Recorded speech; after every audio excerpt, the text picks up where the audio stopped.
Il est le prince glorieux. Il est le miracle de notre vie. Le puissant guerrier, il nous a fait grâce encore une fois en ce jour, le dimanche.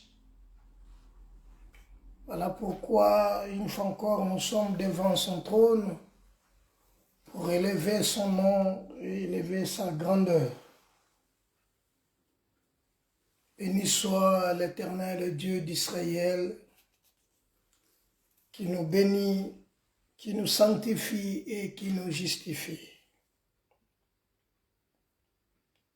Seigneur, merci.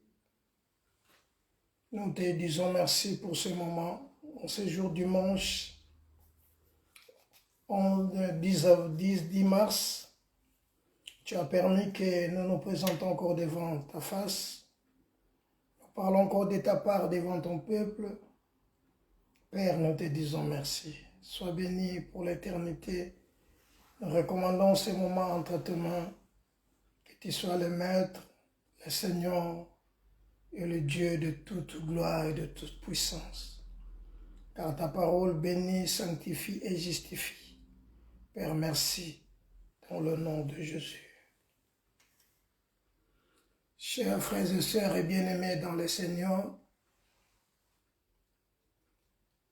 si nous sommes là aujourd'hui, il n'est que moi, c'est pour élever le nom du Seigneur. Dieu est merveilleux. Le Seigneur nous a fait grâce. Voilà pourquoi nous sommes là, pour élever son nom, pour sanctifier son nom, pour lui dire encore grand merci. Le dimanche passé, nous avons parlé d'un thème qu'il fait tout à merveille. Il fait tout à merveille dans nos vies, dans nos familles, dans nos affaires, dans tout ce que nous sommes en train d'entreprendre. Le Seigneur fait tout à merveille. Si nous sommes comptés parmi les vivants en ce jour, c'est parce qu'il nous a fait grâce. Sans cela, on ne pouvait pas être comptés parmi les vivants.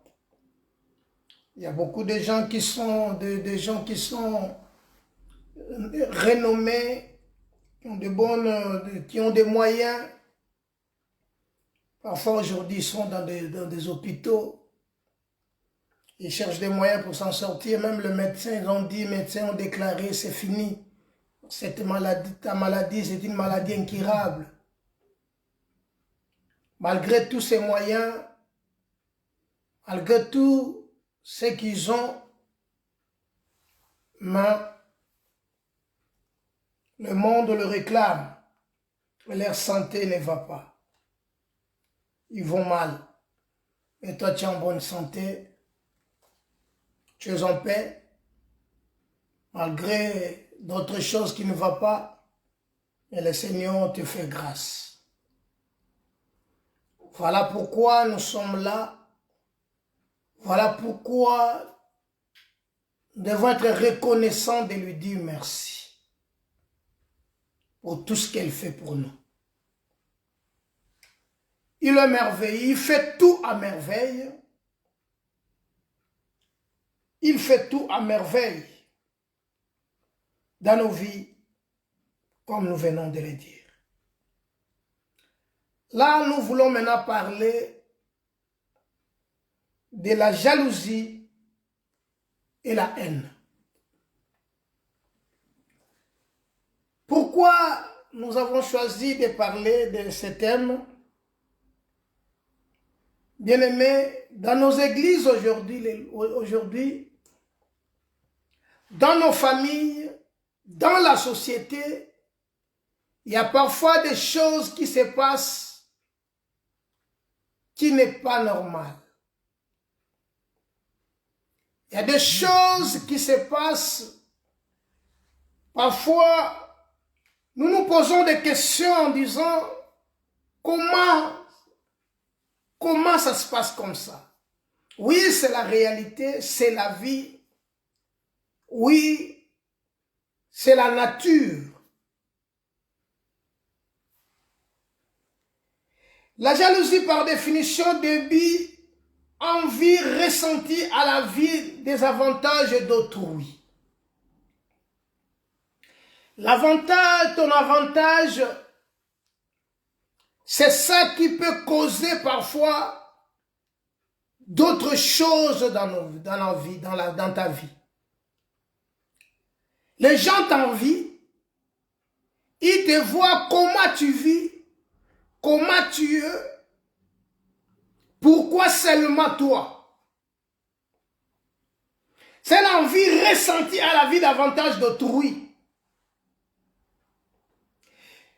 La jalousie commence à naître quand tu te compares avec les autres. En d'autres termes, c'est une complexe d'infériorité.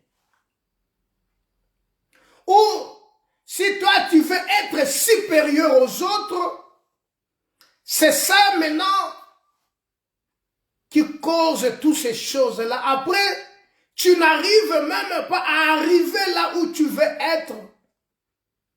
Ça va produire la jalousie et la haine. Tu veux que toi tu réussisses et que les autres ne le réussissent pas. Comprenez, Caïn avait tué son frère à cause de la haine, de la jalousie. Caïn était cultivateur. Abel de son côté, il était berger. C'est normal d'offrir à Dieu ce que tu possèdes. Mais pour Caïn, ce n'était pas bon. Il fallait que son offrande monte, pas pour les autres. Non, mes frères et sœurs, c'est ça qui n'est pas bien. Cette envie ressentie à la vie des avantages d'autrui, ça peut te détruire.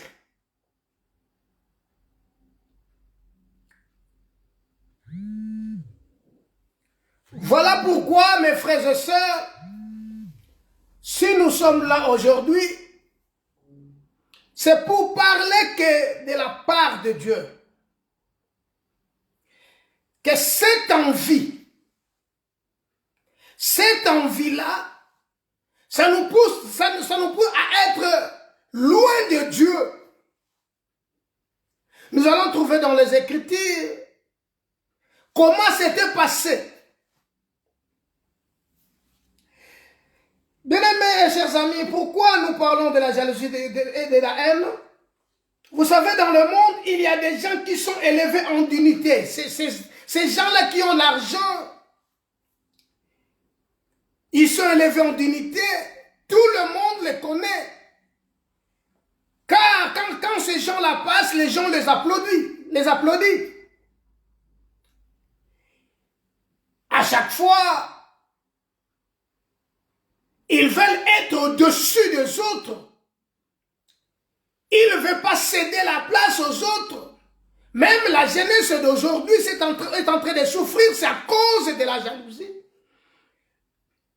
Les autres là qui sont déjà avancés en âge, ils ne veulent pas laisser la place à la jeunesse. Ils veulent seulement s'accaparer de tout. Alors ces gens-là sont élevés en dignité. Ils veulent maintenant qu'ils récupèrent tout. Or, la jeunesse aussi a droit de faire quelque chose d'avancé. Mais le monde est rempli de la méchanceté. Voilà pourquoi la Bible dira, nous ne sommes pas de ce monde.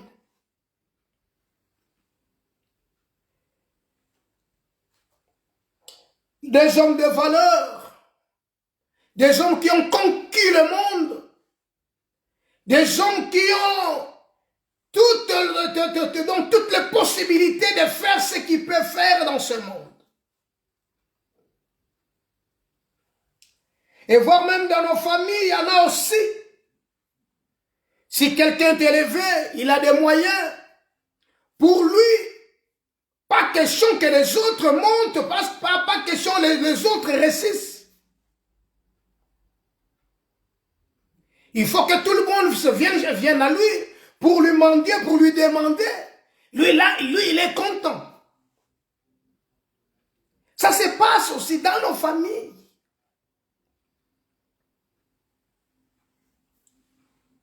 Alors, oh, pour eux, ils ont déjà réussi.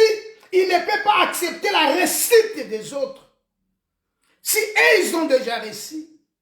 Mais ta réussite pour eux, c'est une pierre d'achoppement, vraiment, c'est un échec pour eux, malgré qu'ils ont l'argent, malgré qu'ils ont déjà reçu au ministère, malgré qu'ils ont déjà reçu, ils ont des moyens, mais ta réussite, si tu as réussi, bien aimé, pour eux, c'est un scandale. Donc tu es condamné à rester comme ça pour venir demander de l'aide chez eux.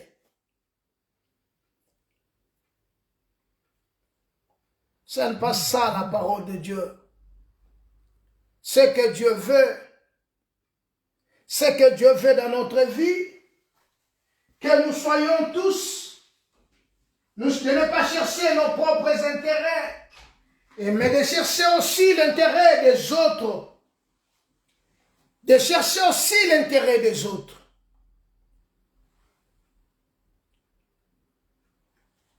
Dans la Bible, il y avait une période que nous connaissons tous, nous connaissons tous bien, qu'Israël a vécu en Égypte. Pendant tout le temps qu'ils ont passé en Égypte, vécu en Égypte, ils ont passé des moments de plaisir et des moments, d'autres moments plus bizarres et des moments de pleurs. Pendant ces 4 siècles,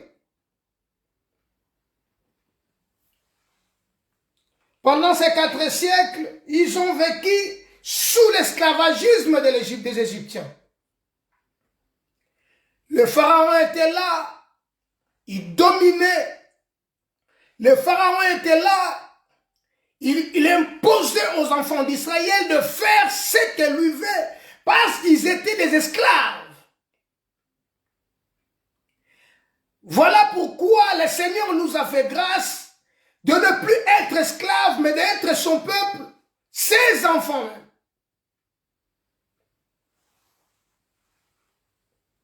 Laisse-moi vous dire, chaque chose a son temps. En bref, il y a un temps, il y a tout dans nos vies, à savoir, il y a un début et il y a aussi un fin. Si Dieu nous a créés, si Dieu nous a appelés, si Dieu lui-même nous appelle ses propres fils, ce n'est pas que pour que nous soyons malheureux, pour que nous soyons des pauvres, ou des gens qui pleurent, ou se lamenter. Mais le Seigneur nous a appelés pour vivre dans la liberté. Prenons nos Bibles dans le livre d'Exode, chapitre 1er, verset 6 au verset 10. C'est là où nous allons tarder cet après-midi. Joseph est mouru, Exode chapitre 6. Chapitre 1er, verset 6. Joseph est mouru, ainsi que tous ses frères et toute cette génération-là. Les enfants d'Israël furent féconds et multiplièrent. Ils s'accrirent et devinrent de plus en plus puissants, et le pays en fut rempli. Il s'éleva sur l'Égypte, un nouveau roi qui n'avait point connu Joseph. Il dit à son peuple: voilà les enfants d'Israël qui forment un peuple plus puissant et plus nombreux. Un peuple plus nombreux et plus puissant que nous. Allons montrez-nous habiles à son égard, empêchons qu'ils se croissent et que s'il survient une guerre, et ils se joignent à nos ennemis pour nous combattre et sortir ensuite du pays. Donc selon le roi d'Égypte, il ne voulait pas qu'un jour ce peuple quitte l'Égypte. Il ne voulait pas qu'un jour les Israélites, les Juifs, quittent l'Égypte. Pour eux, c'était une propriété, leur propriété privée. Donc, ils doivent être toujours les esclaves, demeurer sous leur pouvoir. Donc, ils vont dominer sur eux et ils n'ont rien à dire, rien à faire. Voilà pourquoi, pendant que lui pensait à ça, la Bible dit Joseph est mouru. Joseph est mouru, et quand Joseph meurt, voilà maintenant, il y a un autre roi qui est venu. Et la Bible nous dit, ces rois-là ne connaissaient ni Joseph.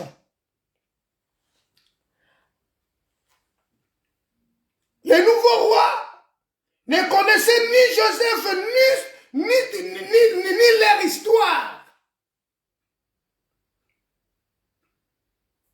Il s'est levé en Égypte un nouveau roi qui n'avait connu Joseph, ni son peuple. Il s'est levé en Égypte un nouveau roi qui ne connaît ni Joseph, ni son peuple. Maintenant, dans sa tête, il a seulement une intrigue dans sa tête. Il pensait une idée.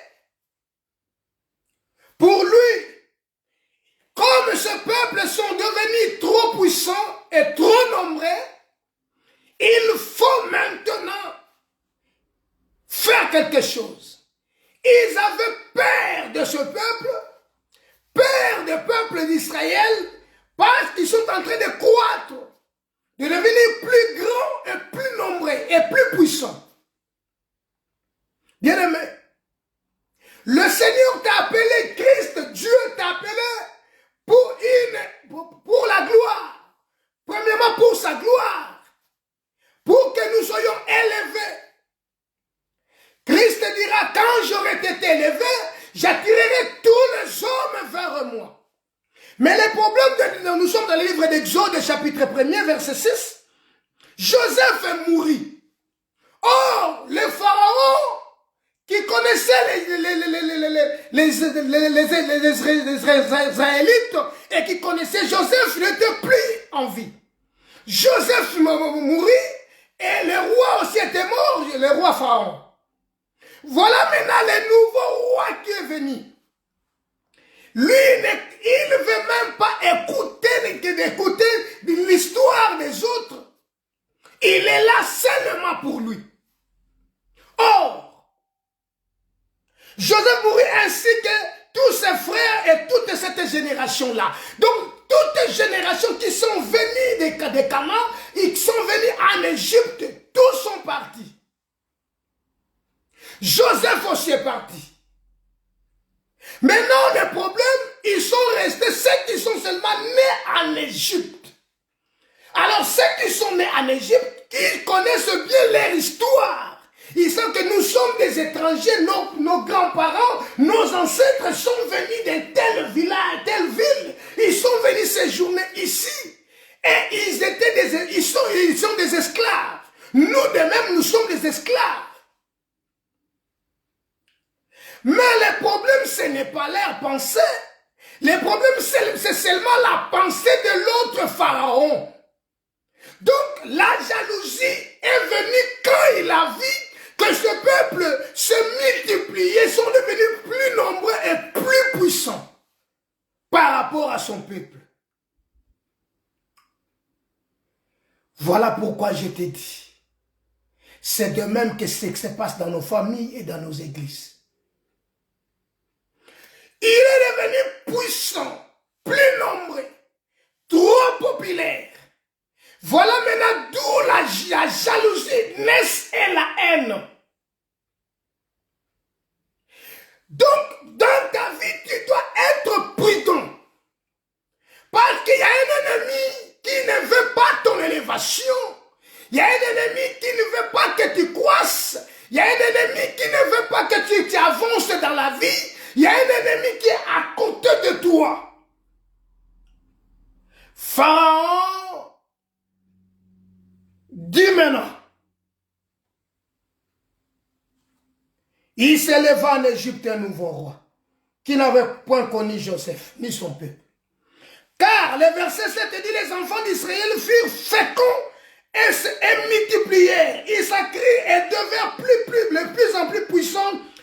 pays fut en rempli. Ils étaient au nombre de moins de 100 personnes, mais maintenant ils sont plus puissants et de plus en plus, ils se multiplient. Alors pour le roi, c'est un scandale. Ce n'est pas une chose facile d'accepter que ce peuple sont en train de croître et ce sont de plus en plus puissants. Alors, il faut les empêcher. Il faut faire de sorte que les empêcher de ne pas avancer. C'est de même dans nos églises. Quand tu avances, ça cause des problèmes. Voilà pourquoi il y a tant de divisions dans nos églises. Aujourd'hui, s'il y a plein des églises, c'est à cause de toutes ces choses-là.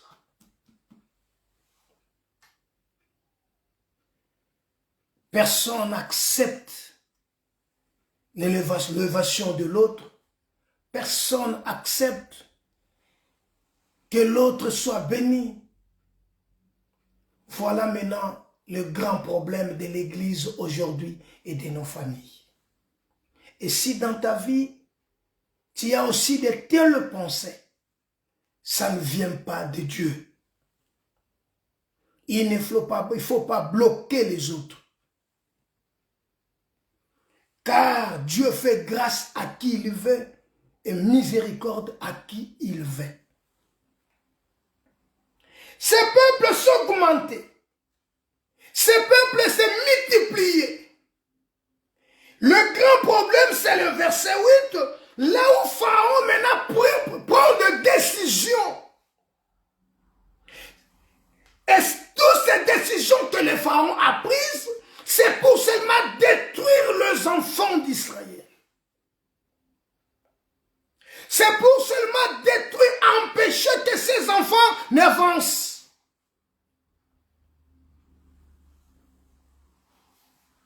Alors, montre-nous habits à son égard, empêchons qu'il ne se croisse, et que s'il survient une guerre, il se joigne à nos ennemis pour nous combattre et sortir ensuite du pays. Donc il voulait à tout prix garder Israël pour lui. Le roi Pharaon, il ne voulait même pas lâcher ce peuple. Il ne veut même pas entendre, même si vous allez sortir, pour lui ce n'est pas possible. Vous allez rester là et travailler pour son compte. Tala niveau ya kindoki. Tala niveau ya mutema mabe za na kati na bato. Pour eux, kotombwa manayo, c'est un grand problème devant eux.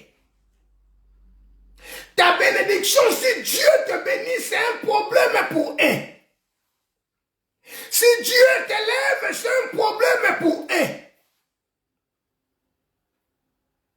Si tu es dans la paix, c'est un problème pour eux. Parce que le monde dit le malheur des gens et des uns font le bonheur des autres. Ils veulent à tout prix que tu pleures, tu te lamentes.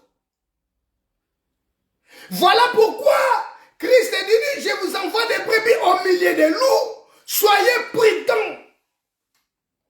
Nous devons être prudents parce que le monde ne nous appartient pas. Nous sommes des passagers et des voyageurs sur cette terre. Si nous ne prenons pas conscience, nous allons laisser nos vies, nous allons perdre mes frères et sœurs. Car le monde est rempli de la jalousie et de la haine. Le monde, je dis bien, est rempli de la jalousie et de la haine. Laissez-moi vous dire, chaque chose à son temps, ils étaient là, c'était selon la promesse faite, le Créateur même aussi, pour toi, si tu es dans cette même situation, c'est le Créateur qui le veut. Bien-aimé, chaque chose à son temps. La Bible dit dans le livre de Romains chapitre 8, Romains chapitre 8, Romains chapitre 8.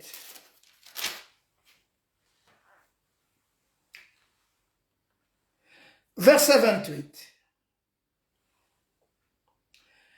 Nous savons du reste que toutes choses concourent au bien de ceux qui aiment Dieu, de ceux qui sont appelés selon son destin, son dessein.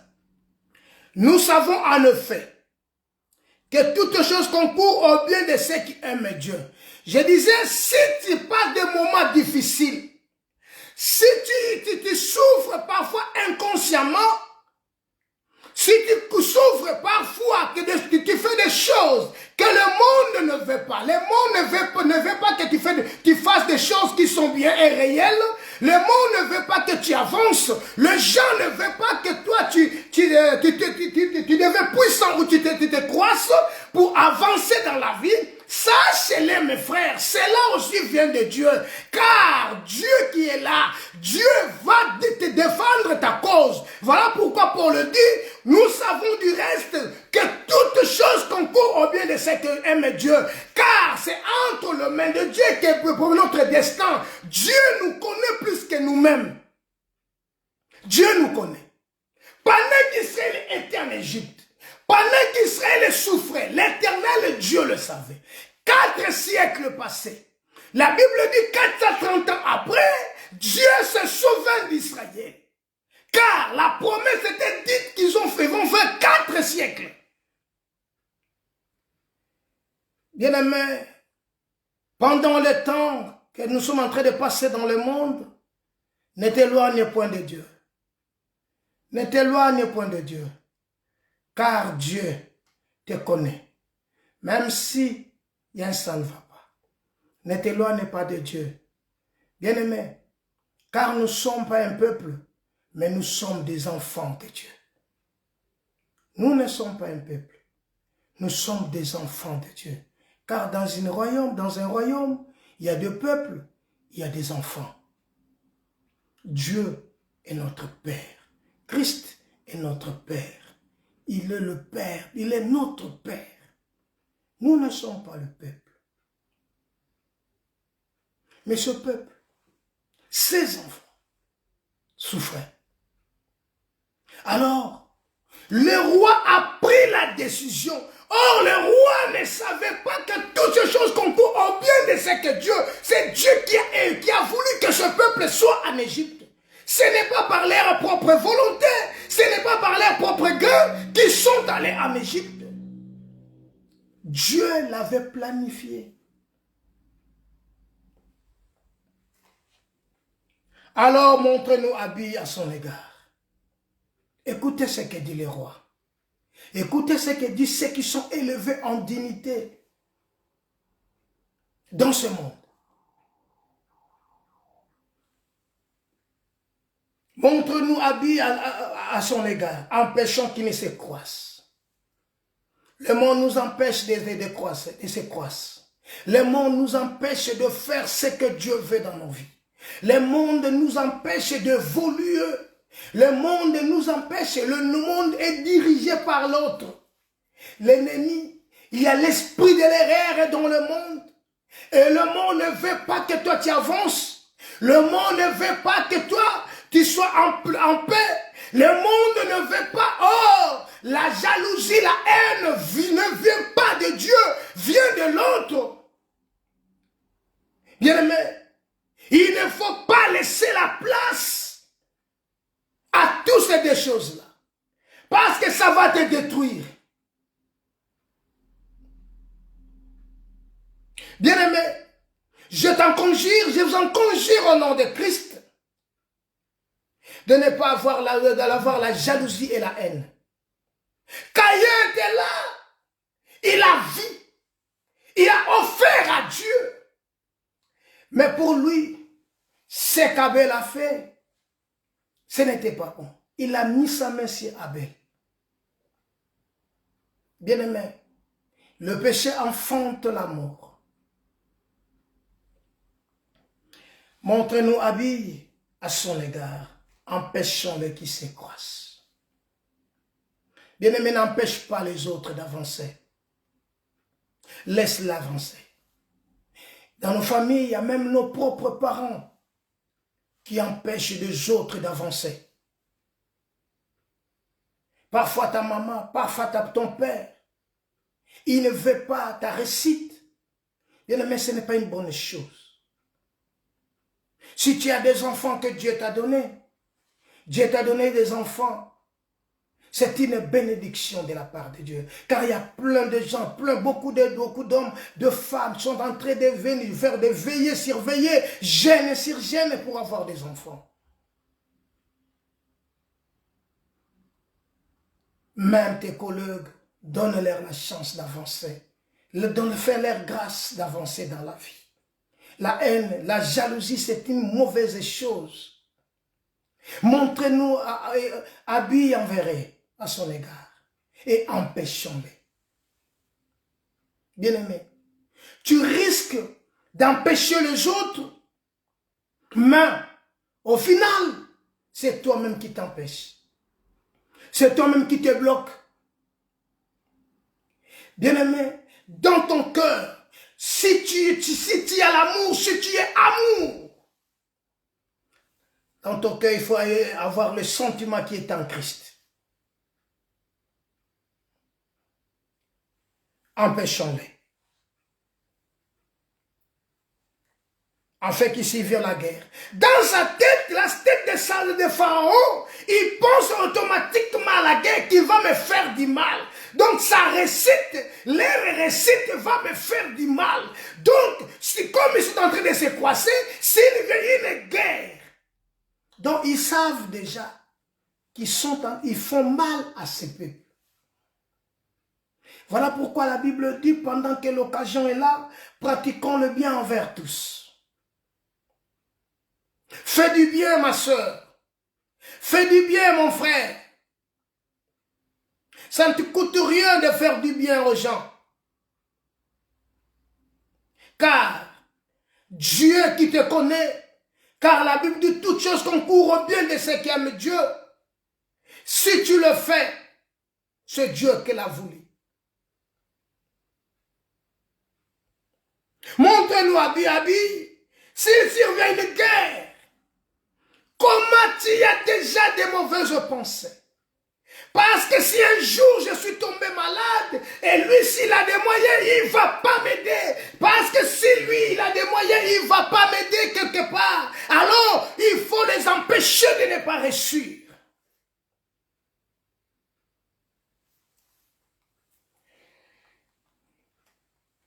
Oh mes frères.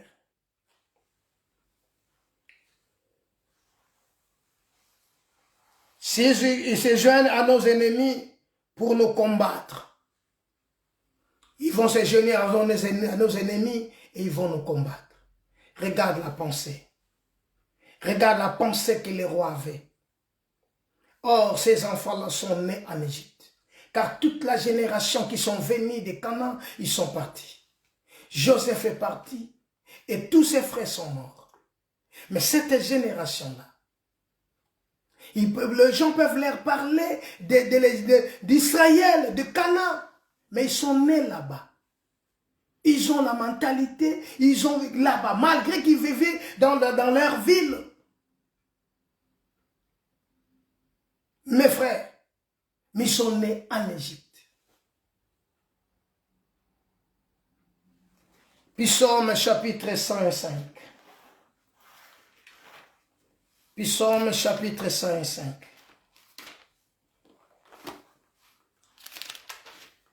Psaume chapitre 105.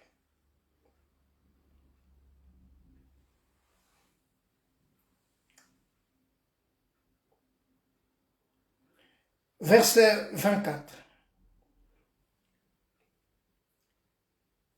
Je lis au nom de Jésus. Ils méprisèrent le pays des délices. Ils n'écrirent pas à la parole de l'Éternel. C'est pas ça, excuse-moi.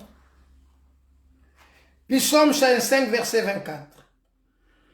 Il rendit son peuple très fécond et plus puissant que ses adversaires.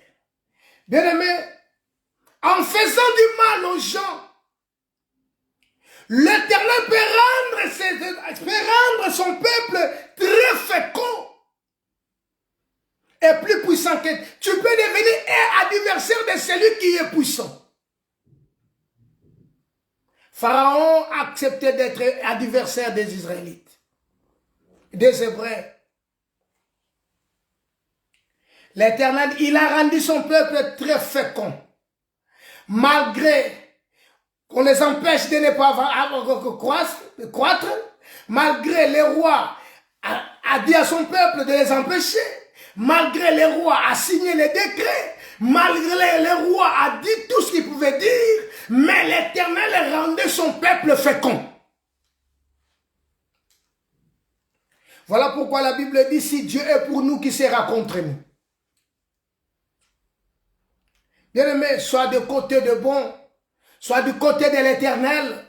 Puis Psaume 105, verset 24, il a rendu son peuple très fécond.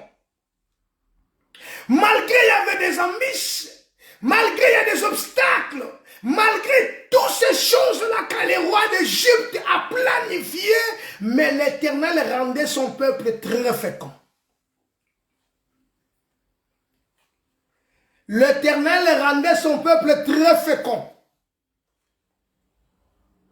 et plus puissant que ses adversaires. Donc pendant que les adversaires préparent leurs embûches, préparent leurs obstacles, l'Éternel rendait son peuple très puissant, plus que. Bien-aimé, on ne combat pas celui qui a la grâce de Dieu. On ne combat pas celui qui est appelé de Dieu. On ne combat pas celui qui a l'esprit de Dieu en lui.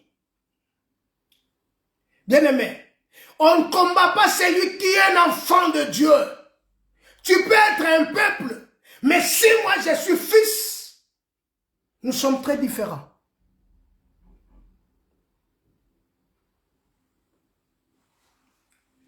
Voilà pourquoi je te dis, être un fils ou une fille, c'est là où l'Éternel Dieu se manifeste. Car Christ, il est à la droite du Père, non pour son Père, mais pour nous. Il nous défend, car il est notre avocat. Il est à la droite du Père pour nous. Mais quand il est venu, il était venu pour faire l'œuvre du Père. Mais quand il est monté au ciel, il est à la droite. C'est à cause de pour nous défendre. Alors si je suis fils, il va me défendre. Voilà pourquoi David a dit, il rendit son peuple très fécond. Et plus puissant que ses adversaires. Donc si tu es mon adversaire, sache-le que moi l'Éternel me rend puissant. Oh, David dit, l'Éternel ordonne que tu sois puissant. L'Éternel ordonne que tu sois puissant. L'ennemi viendra par un seul chemin, mais il retournera par cet chemin. Voilà pourquoi dans ta vie, il ne faut pas être jaloux. Donne ton cœur à Dieu. Confie-toi à Dieu. L'Éternel sera ton guide. Le Seigneur sera ton partage. Il sera le maître de ton cœur. Il va te rendre fécond et plus puissant. Bien-aimé, si l'Éternel te rend fécond, donc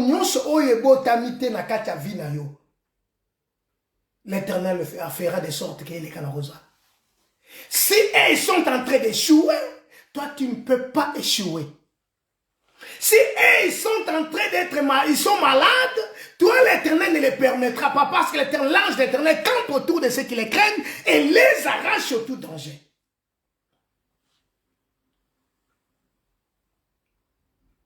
Gloire au Seigneur. Pendant ce temps-là, toi tu es en train de monter en puissance, tout le monde applaudit parce que tu es en train de réaliser ce que l'Éternel a dit. Pendant qu'ils sont en train de te bloquer, pendant qu'ils sont en train de faire des projets pour t'empêcher, sachez-les, mes frères, mes sœurs, mes bien-aimés, l'Éternel fera de sorte que ce que le Dieu a mis en toi, ce que Dieu a proposé, que Dieu voulait que ça la mais pas inayo, l'Éternel le fera de la sorte qu'il va la réaliser.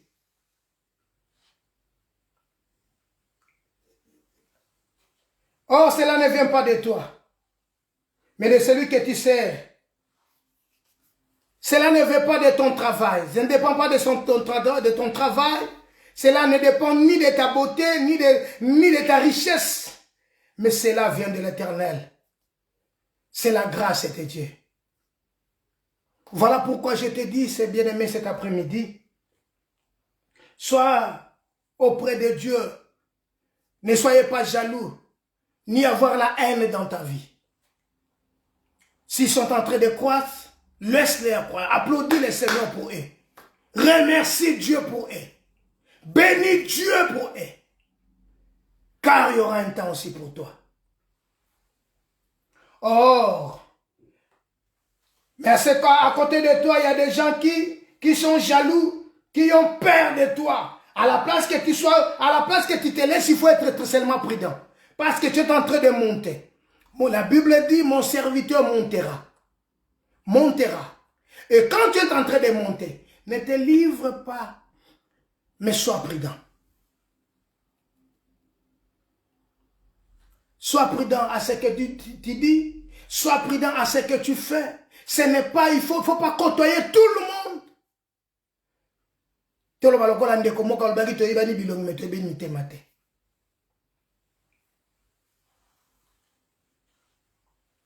Sois prudent. Mes frères, ce peuple était fécond et s'est multiplié. Mais de l'autre côté, il y avait la stérilité. Donc le Dieu a fait de sorte qu'Israël soit très fécond, mais de l'autre côté, du côté de ton ennemi, de l'autre côté de Pharaon, il n'y avait que la stérilité. Verset 25. Il changea leur cœur au point qu'il haïssait son peuple. Zamba sali maintenant de sorte que bango ba koma na mitema mabe ba yina peuple parce que Nzamba ngabi misabango. Alléluia. Alléluia. Talamaka Nzamba salaka ndenge zalaka lengi. Donc Dieu fait de sorte que non a poussé, il changea leur cœur. Le cœur de qui? Des enfants des Égyptiens. Dieu a mis dans leur cœur la haine pour ne plus vivre avec eux. Parce que l'Éternel va faire maintenant quelque chose. L'Éternel va maintenant montrer sa gloire. L'Éternel va montrer maintenant sa puissance. L'Éternel va maintenant agir. Et pour que l'Éternel agisse, il a mis dans leur cœur, il a changé leur cœur de haïr maintenant le peuple des Hébreux. Et qu'ils traitèrent des serviteurs avec perfidie. Voilà, Dieu maintenant voulait envoyer son peuple, voulait maintenant faire sortir son peuple, et l'Éternel fait de sorte que les Égyptiens baïna maintenant baïbré. Parce que nous avons rendre bango fécond. Voilà le problème, faut baïner la bango. Qui va comme puissant. Voilà le problème, faut baïner la bango. Ba komi puissant, ba komi ba se croître, ba komi trop ébélé na katnambo kanabiso. Voilà le problème, faut baïner la bango. Tu te poses des questions parfois pour rien.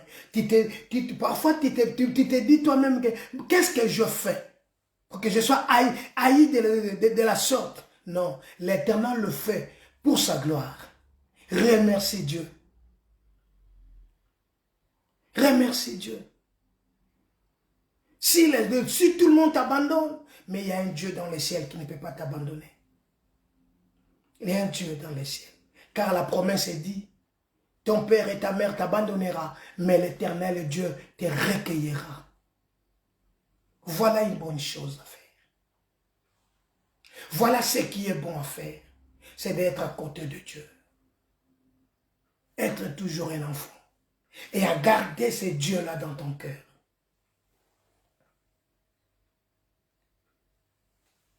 Donc le roi voulait maintenant agir avec intelligence pour arriver à sa fin.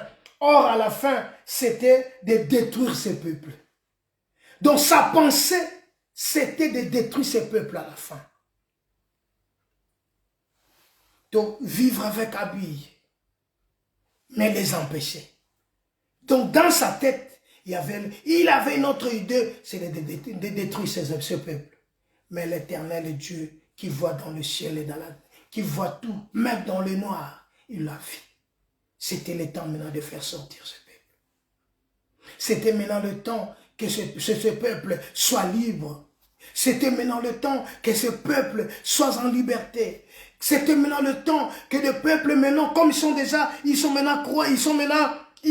plus puissants et plus nombreux que ses adversaires. C'était le temps maintenant de les libérer. Mais avant de le faire, il fallait maintenant changer leur cœur, de ne plus aimer ses enfants, de ne plus aimer les enfants d'Israël, de ne plus les aimer, mais de les haïr. Enfin, Dieu maintenant va agir. Voilà, ton temps est là. Ton temps est proche. Il est temps, bien-aimé. Seulement dans ton cœur, avoir le sentiment qui est en Christ. Or, le sentiment qui est en Christ, c'est l'amour de Dieu. Voilà pourquoi nous voyons même dans nos familles, dans les églises, il y a aujourd'hui toutes ces choses-là. Ils se disent frères, mais ils n'acceptent pas que l'autre monte. Ils se disent frères, c'est sœurs. Mais si toi tu montes un peu en puissance, pourquoi il est en train de monter? Pourquoi? Non, tu dois rester comme tu es là. Ça, c'est la jalousie. Alors, il y a des gens qui viennent dans les églises, ils ont leurs profits, parce que tout le monde ne vient pas à l'église pour la vie éternelle. Il y a des gens qui viennent à l'église, ils pouvaient venir faire leur commerce. Oh, il y a des autres qui sont là pour la vie éternelle. Bien-aimé, l'Éternel fera de sorte que tu montes. Ayez seulement une bonne pensée et une bonne conscience. Sois auprès de Dieu. Ils se disent frère, mais il accepte c'est pas l'autre que l'autre monte. Et toi qui as monté, tu dois savoir et tu dois être prudent. Toi qui es en train de monter, tu dois savoir seulement une chose, tu dois être prudent. Parce que le monde est trop corrompu. Ce n'est pas ceux qui disent Seigneur, Seigneur, tous qui hériteront le royaume, mais celle-là qui fait la volonté du Père. Si tu fais la volonté du Père, gloire au Seigneur. Si tu fais la volonté de Dieu, gloire au Seigneur. Car l'Éternel est là pour toi. Même si tu es tombé, même si tu es fatigué, même si tu as péché, mon frère, ma sœur, ne te laisse pas. Lève-toi. Continue ta marche. Car le Seigneur sera avec toi. Il changea leur cœur au point qu'il haïssait son peuple et qu'il traitèrent ses serviteurs avec perfide. Il envoya Moïse son serviteur et Aaron qu'il avait choisi. Ils accomplirent par son pouvoir les prodiges au milieu d'eux. Ils firent des miracles dans le pays des Cham. Il envoya des ténèbres et amena l'obscurité. Et ils ne furent pas rebelles à sa parole. Il changea les eaux en sang et il fit périr leurs poissons. Alléluia. L'Éternel envoya Moïse et Aaron. C'est parce qu'il a déjà mis dans leur cœur le pensée de te haïr. Donc, l'Éternel a mis la pensée de te haïr, que tes frères, que tes sœurs, que tes adversaires soient à côté de toi, parce que l'Éternel voulait faire quelque chose dans ta vie. Et c'est ça que Dieu va faire aujourd'hui. C'est ça que Dieu va faire dans ta vie. C'est ça que Dieu va faire. Dieu va le faire à cause de son nom. Dieu va le faire pour élever son nom. Dieu va le faire pour que son nom soit glorifié. Dieu va le faire pour montrer aux autres que tu es la fille ou le fils de Dieu. Bien-aimé, que l'Éternel Dieu te bénisse. Que l'Éternel Dieu te rend fécond. Que l'Éternel Dieu te rend puissant devant tes adversaires. Voilà. Bon dimanche à tous et bon après-midi. Que le Seigneur soit avec vous. Seigneur, je prie pour ton peuple, je prie pour la parole, que cette parole prenne place dans nos cœurs. accompagne-nous, soutiens-nous, car nous sommes faibles devant cette multitude qui s'avance contre nous. Mais nos yeux sont fixés avec toi, vers toi, car tu es notre soutien. Dans le nom de Jésus-Christ. Que la semaine soit bénie, que tout ce que nous allons entreprendre soit béni. Dans le nom de Jésus-Christ. Amen. Que l'Éternel Dieu te bénisse.